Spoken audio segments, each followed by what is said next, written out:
I got to make a song with my best friend, and today I'm going to show you some production and arrangement techniques that I used on Night 45 Starlight version. A few years ago, Papella showed me some lyrics, and immediately my brain heard what Night 45 would sound like. I produced the original version in 2024, and Pip had always thrown around the idea of releasing a version that had both of us on it. So I went back into this session, added new textures and layers, and now we've released Night 45 Starlight version. Let me show you how I made it. Vocal production is my favorite thing about producing. And one of the reasons this song was so fun to make is because of all the vocal layers. So I'm gonna walk you through, show you how I arranged some vocals, and then some other things that are built off of that. So let's look at the big end chorus. Come to me, give me your greatest moment till the night we smoke in the sound of your voice. I've never wanted anything more. Come to me, come to me, come to me.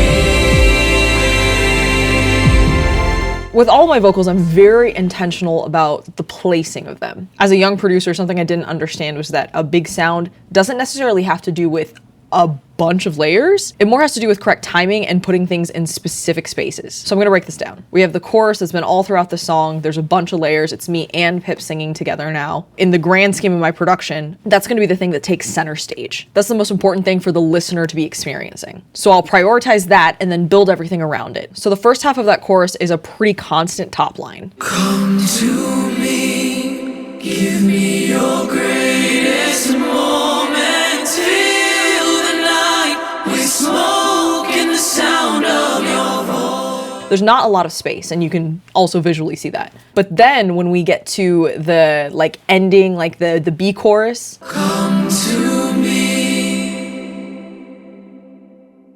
come to me, come to me.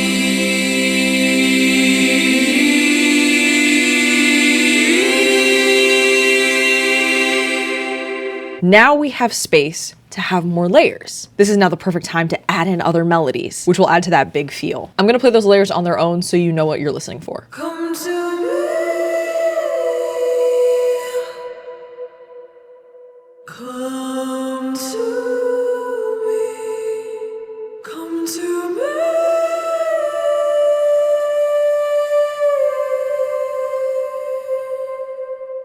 Come to me, come to me, come to me.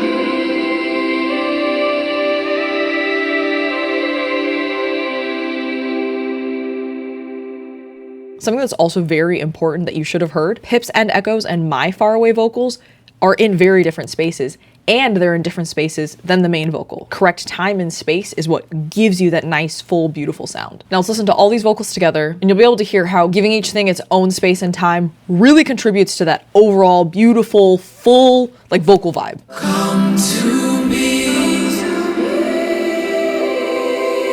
come to me, come to me.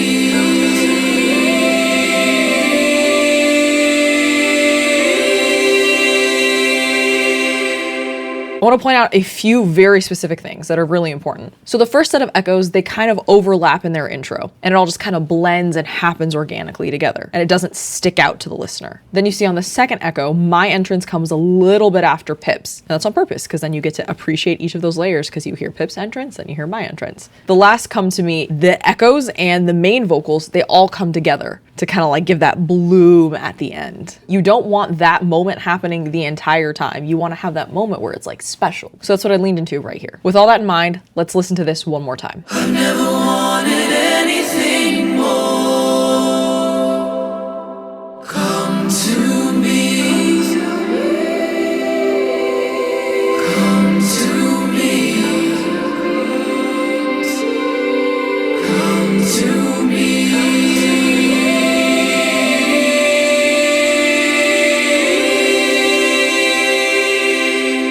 I absolutely love how Pip and my voices sound together. I love this song. When you're producing, you should be extremely intentional with every element that you're throwing in. Strings are no exception. In the same way that I was emphasizing timing being extremely important in vocal production, the same goes for my string production. Let me play you what I wrote for the end chorus.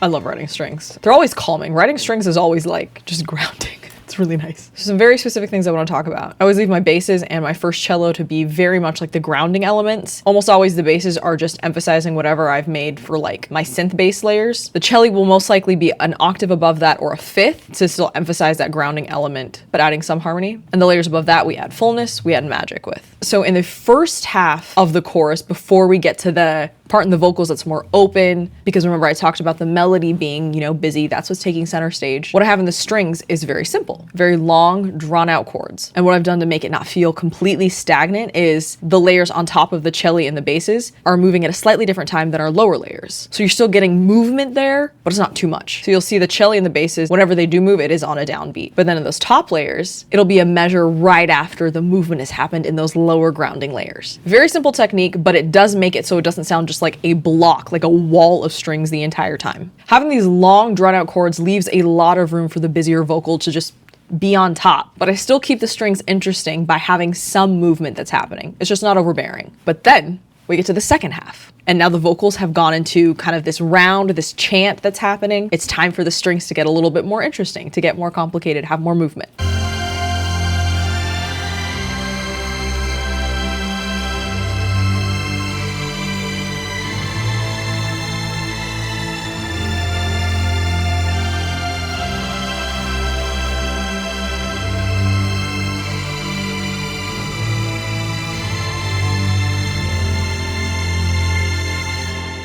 And you'll see something that I also did with the vocals too. We end on a long grounding chord in the strings. So now let's hear the vocals and the strings put together. Come to me, give me your greatest moment. Fill the night with smoke and the sound of your voice. I've never wanted anything more. Come to me. Come to me.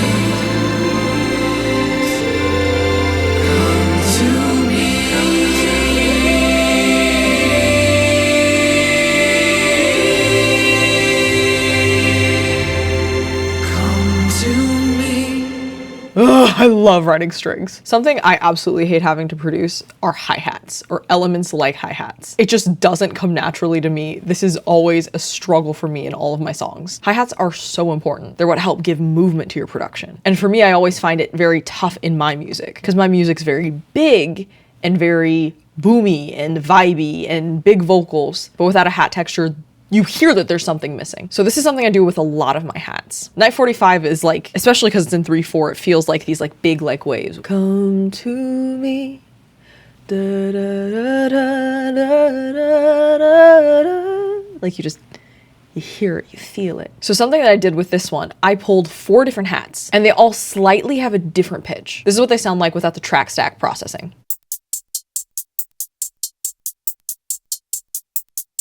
It's very, very subtle. So that's where our track stack processing comes in. I throw this on and this helps give the pitch movement. So it doesn't sound like, it's like, you hear modulation on the actual pitch of the hats.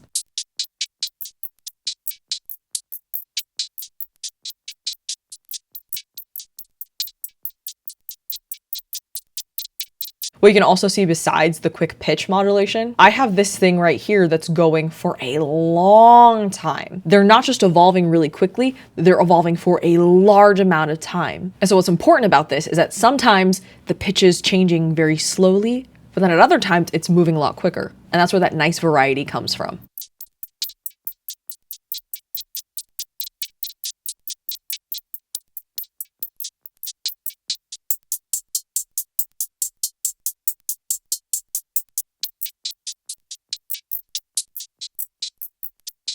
So the pitch modulation has given the hats some really, really nice movement, but it's made the hats a little too bitey for this track. So I'm gonna offset that with some verb.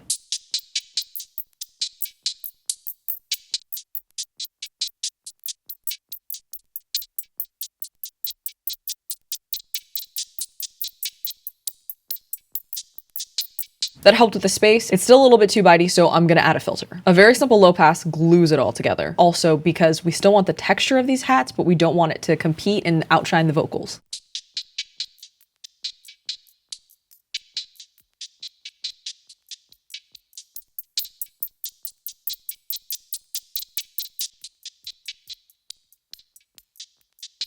Now the hats contribute to the overall texture of the song without standing out. So let's listen to a before and after of all the processing on the hats.